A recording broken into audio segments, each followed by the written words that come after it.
A man in Ohio is going to federal prison for pictures of people that were never real. He typed some words into an AI. It drew fake, explicit images of women he knew, and this spring he became the first person ever convicted under a brand new American law built for exactly this. Now hold that next to this.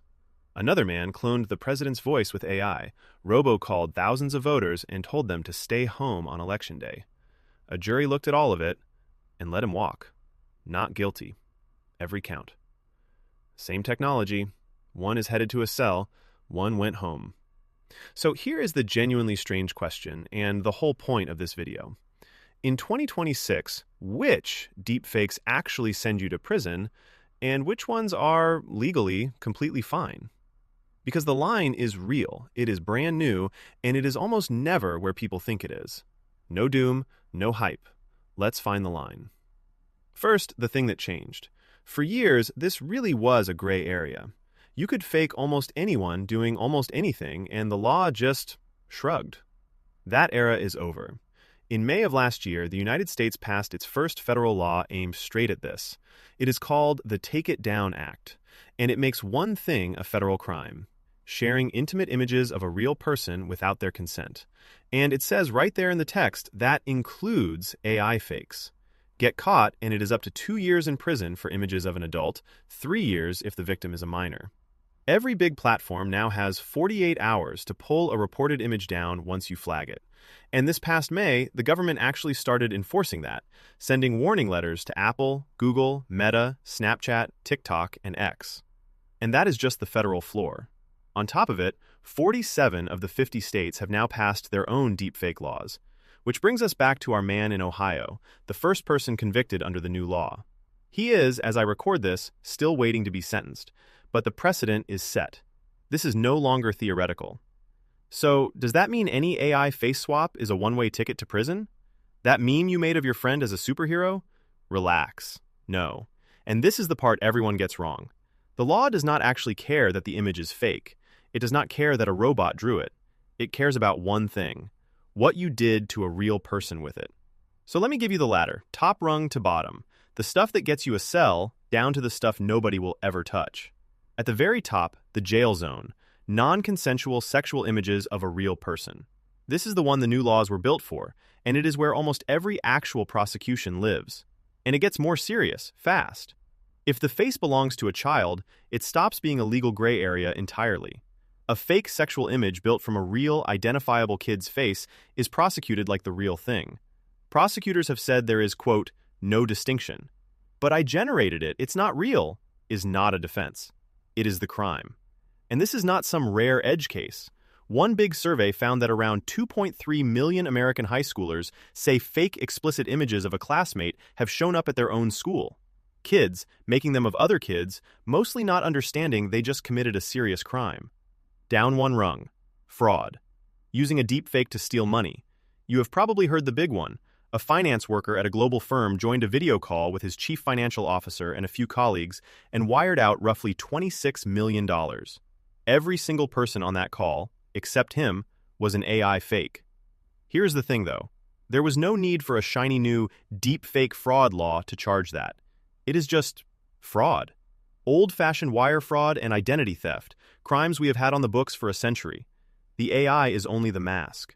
And the FBI now logs hundreds of millions of dollars a year in this stuff. Now down to the rung that surprises people: political deepfakes. And this is where our robocall guy comes back. Remember him? He cloned the president's voice to suppress votes. On paper, that is about as bad as it gets. The telecom regulator agreed. It ruled that AI voices in robocalls are flatly illegal and hit him with a $6 million fine. And then the criminal case went to a jury, and they acquitted him on every charge. That is not a fluke. Political and election deepfakes are a legal minefield because in America, making fun of a politician, even with a lie, even with a fake, is often protected speech. California passed tough laws against election deepfakes. Courts struck them down for trampling the right to parody. So the scary one, the one that fills the headlines, the fake politician, is actually one of the hardest to put anyone in prison for. Keep going down. A deepfake that spreads a nasty lie about you but is not sexual? That is usually not a criminal case at all. That is defamation, meaning you get sued. Someone loses money, nobody wears handcuffs. And at the very bottom of the ladder, parody, satire, memes, art, obvious jokes. That AI clip of two senators arguing about pizza toppings? Protected. Nobody is coming for it. The whole ladder comes down to one test: real harm plus a real person who did not say yes. Okay, but that ladder assumes we know who made the thing, which leads to the messiest new question of all, and its name is Grok. Grok is the AI built into X, Elon Musk's platform. Last year, it added an image tool with a setting some bright spark called spicy. You can guess where this is going. A reporter tested it, and it generated a fully topless video of Taylor Swift on the very first try. She did not ask it to remove anything. It just did. And it did not stop at celebrities. At its peak, researchers estimated the tool was pumping out thousands of non-consensual sexual images per hour of real, ordinary people. So here's the question that has lawyers genuinely stuck. If you type a prompt and the AI draws an illegal image, who committed the crime? You? Or the company that built a button that does that? The old assumption was the platform is just a tool, like a pen. Blame the hand, not the pen. For 30 years, a law called Section 230 has protected websites from what their users post.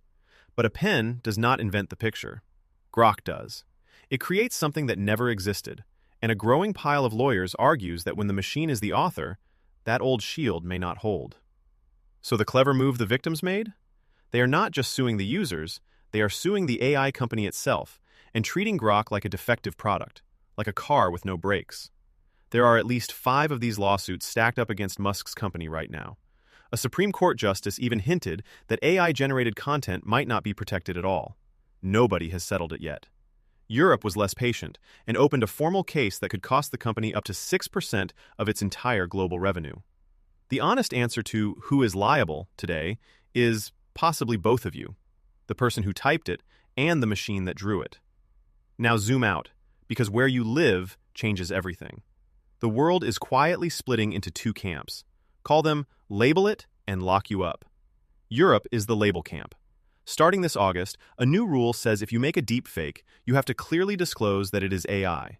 Fail, and the company behind it faces enormous fines. But notice, that is a label and a fine on a business, not a person in a cell. Then there is the lock you up camp, and it is stricter than most people realize. In Britain, as of this year, even making a sexual deepfake without ever sending it to a single soul is a crime. And South Korea went the furthest on earth. There, you can be prosecuted just for watching one. The ringleader of one deepfake operation got 10 years in prison. Oh, and Denmark came up with the most elegant idea of all.